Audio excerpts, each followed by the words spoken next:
2024 সালে চট্টগ্রাম বন্দরে 3.27 মিলিয়ন টি US container, 123 million ton cargo এবং 3,867টি জাহাজ হ্যান্ডেলিং হয়েছে।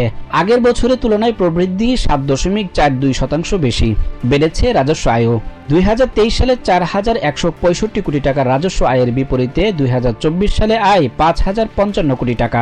আমাদের জাহাজের যে ওয়েটিং টাইম ছিল গত অগাস্ট মাসে 6 থেকে 8 দিন, সেটা আমরা এখন একদিনে নিয়ে এসেছি। তো 100% অকুপেন্সি থাকছে এবং সরাসরি জাহাজ কিন্তু আমাদের বাড়তে চলে আসছে।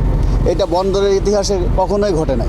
গত বছরে মাঝামাঝিতে রাজনৈতিক অস্থিরতা, পট পরিবর্তন সহ নানা কারণে বন্দরের গতিশীলতা নিয়ে শঙ্কা ছিল অনেকের। তবে বন্দরের সক্ষমতা বাড়াতে নানামুখী উদ্যোগের কারণে দূর হয়েছে সেই শঙ্কা। ক্রমবর্ধমান চাপ সামলাতে বে টার্মিনাল দ্রুত নির্মাণের আশ্বাস কর্তৃপক্ষের।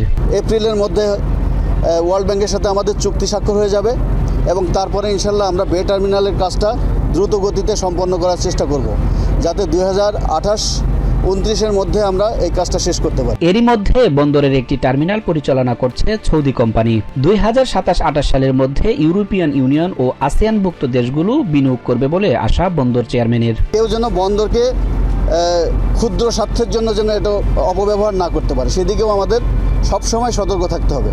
কারণ ক্ষুদ্র স্বার্থের জন্য বৃহৎ স্বার্থ কিন্তু আমাদের বিপন্ন হতে পারে। Sajjad Hussain, TVN24 news desk.